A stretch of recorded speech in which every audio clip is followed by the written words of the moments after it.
Hello, I'm Chris. I'm the founder of Luki Bike Adventures, and today we are continuing work on this specialized HotRock here.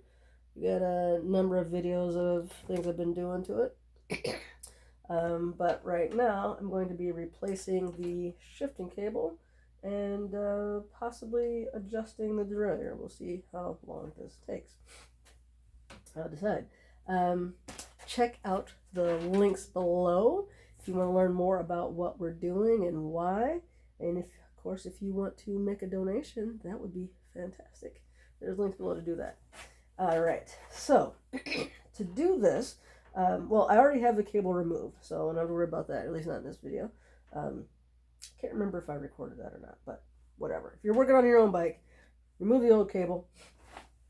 And if you're smart, you will hold on to that cable, and then you could just take the old cable and line it up and cut it to the same length, and you're done. Simple, easy. However, if you are not smart, and like me, you just take the cable and chuck it someplace and you don't know where it is anymore, now you have to measure it and, c'est la vie. More interesting video this way though, right? So in order to do this task, you're going to need the cable. You could buy a box of it like I did. I got just a big roll. It's all black. I don't remember how much it cost, but that's an option if you have a lot of bikes that you're working on. Otherwise, you could buy a kit, like I usually buy for just myself, like a Jaguar kit. And it's nice because they come with the cable and the cable housing and all the little crimps and fixtures and stuff that you need, and they actually come in a lot of different colors too, and so it's a nice way to personalize your bikes. One of my favorite ways to kind of add a little custom feels, but different colored cable housing on there, so that's fun. Alternatively, you could just go to pretty much any bike shop and tell them that you need, I don't know, 5 feet of cable, and they'll sell it to you by the foot. Usually like I don't know, like maybe $3 per foot, something like that. $2 or $3. Probably not more than that. Although, I don't know, prices keep going up, so maybe it'll be higher by the time you're watching this. So you have a lot of options there on how do you want to do that. But get yourself some housing. You will also need cutters are the main thing. And you want to use actual cable cutters. These are made by Pedro. Park Tool also makes a version. There's some other ones I'm sure you can get. You want to make sure that you get something that's actually a cable cutter and not just like a scissors or diagonal cutters or bolt cutters or whatever, because this is a hollow. It's a hose kind of, or tubing or whatever, and you want the cable that's going inside it to be able to move freely. And if you get something that's not really meant for this, it's going to kind of more mash it, and it's not going to cut it nicely, and you're going to be introducing friction. So just go ahead and spend the money and get yourself some cable cutters, and don't cut anything else with these except for cable and housing, and they should last a long time. Otherwise, if you cut other things with it, it dulls them and you have problems. So you need one of these guys, and I like using just like a little pick like this, because when you do cut it, there might be, I just like to make sure the opening, I just stick it in there and kind of move it around, make sure that the opening is open all the way, so that just to be doubly sure. Now, that's basically all you need. If you bought a box of cable, you will need ferrules, which I don't really want to open this. It's these guys here. You'll see them when I go to put them on, but let's get started. That's really all you need. So I'm going to start from the back this time. And so you want to look at your bike so to know how to run the cable. It really does kind of dictate to you how it wants its cables to be run. And so pay attention when you're taking it apart, but also, again, like me, I took the cables off probably a couple weeks ago, so I'm not going to remember. So you have to pay attention to what's happening here. So you have these, what do you call it? I guess like a guides or stops. I'm not really sure, but the housing goes in there, and I try to push it through. It's not going to go anymore. So that tells me that the housing only goes from here to here. So it's going to start or end, however you want to consider it, in the derailleur here. It's going to come out and go up to here. And then at that point, you're going to have bare cable going from here to the next one. So the next stop is there. And that one also doesn't go through. But then you keep going up the bike. Here's another one. And it actually goes all the way through. So I'm just going to be running the cable up. And that's Erie. And through here. And now I kind of have the option if I want to go just straight into the shifter that way, which I don't. To me, that just looks weird. It also seems like it doesn't give you enough freedom or range of movement.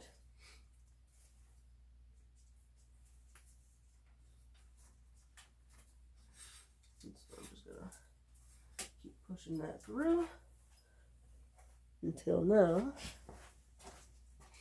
You see we have this, and then it goes into the shifter right here. So we want to measure from here, and I like to make sure that the handlebars have enough room to turn at least 180. Now it can be snug at this point. It doesn't have to be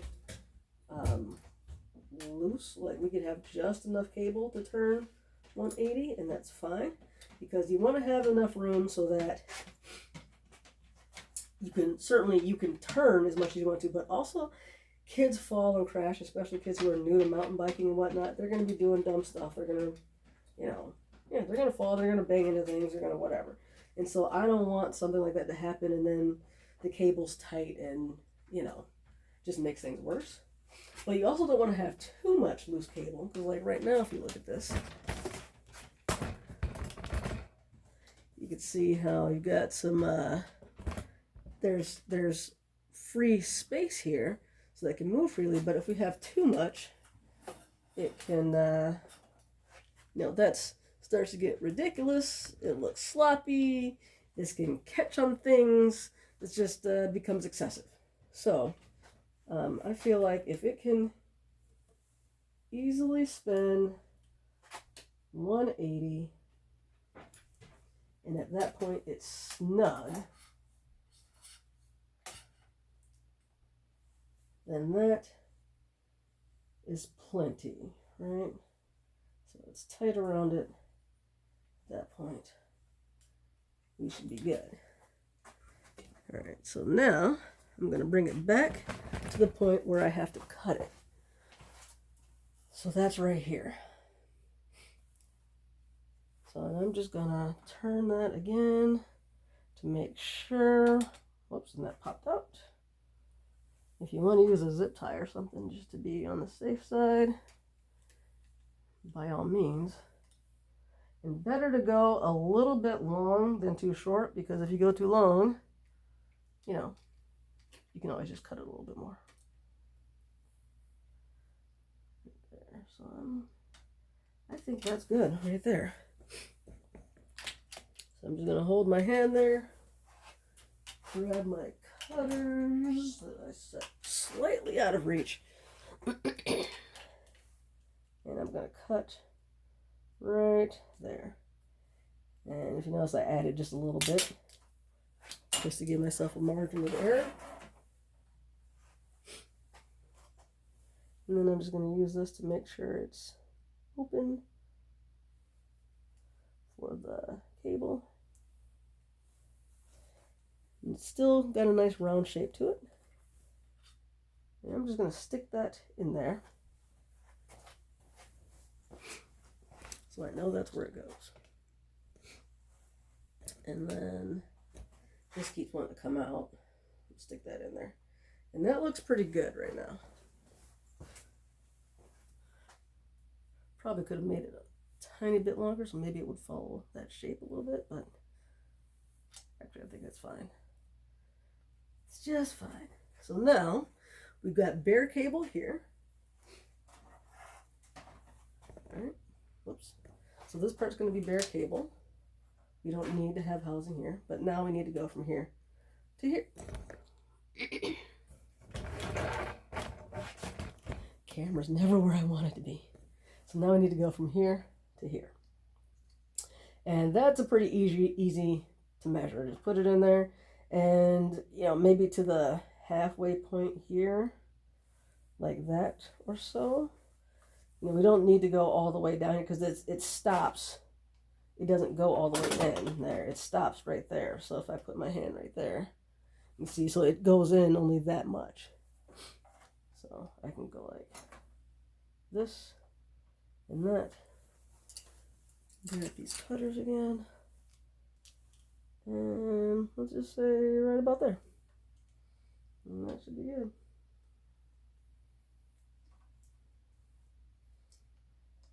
I mean, you could do a little extra, but I don't feel like it's necessary on this one. Some of them, they like you to kind of loop it a bit more. But that one seemed like a straight shot to me. It seems like it likes to be just like that. I feel like doing much extra is just gonna, yeah. I'm just gonna do that. Now, where the ferrules come in. So I'm gonna open these guys up, and we need probably 4, I guess. And they come in 2 different sizes because brake cable comes in 2 different sizes. Or sorry, cables come in 2. There's brake and shifter, and the brake cable it has a bigger diameter, so you need these guys. And it's usually metal because braking uses more force, whereas the shifting ones are usually plastic.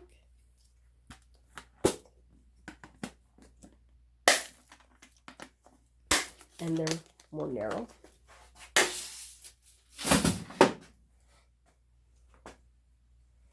And so, did I open that one up? I did not. Take my little pick, make sure I open it up.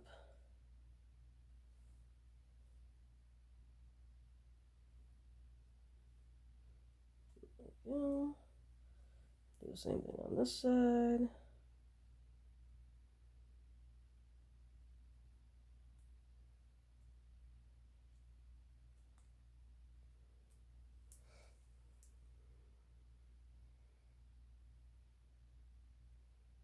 This one I'm having a harder time seeing. I don't know. There we go.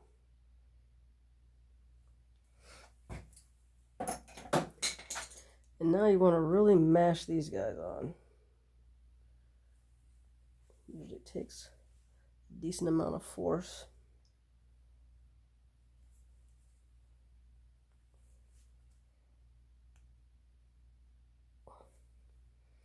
Come on, nice and tight.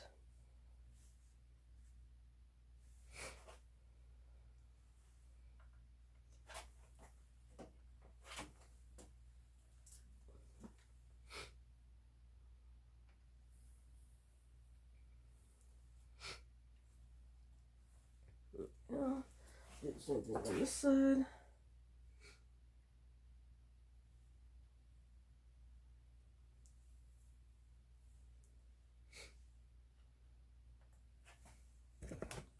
And over here.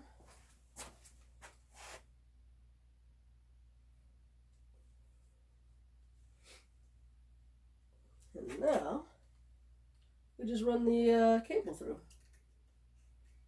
Unwrap this.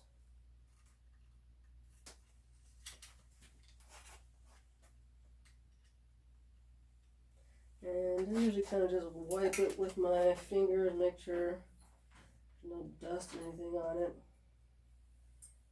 You could oil the cables. And you know what? Actually, I think I will oil this one because I don't know if it's, I don't know what it is, if it's galvanized or if it's stainless. And I'm guessing it's probably just galvanized. If it's stainless, probably wouldn't need to, especially since it's new cable, new housing. And I've been using this for this purpose. I don't know we'll see how it works. It seems to work just fine.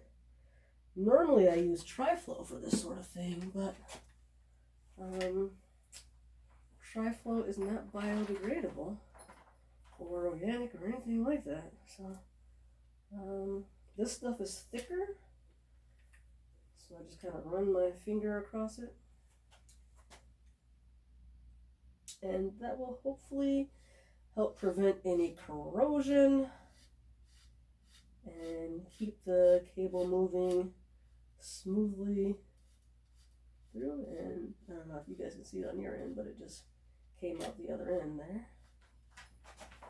I don't know, was that on screen? Yeah, you can see right here.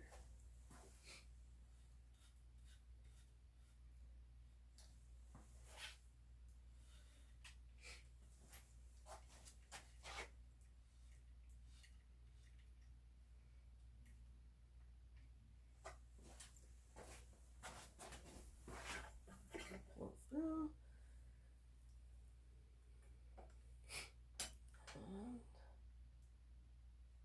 Oh, actually, that's not necessary. There we go. There it came out on, oops, that side.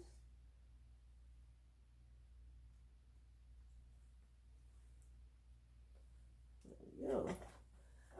And now just to run this through the derailleur, it's got this pulley. I'm gonna push right through, and you just kind of follow the guides.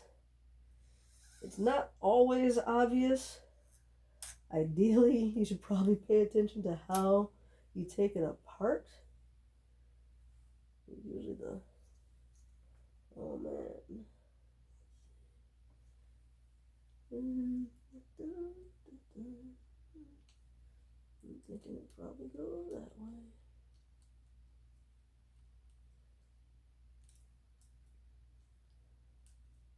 And I'm just going to loosely tighten that for right now. I figured that out. Well, probably need to do a better job than that, I guess. Good enough.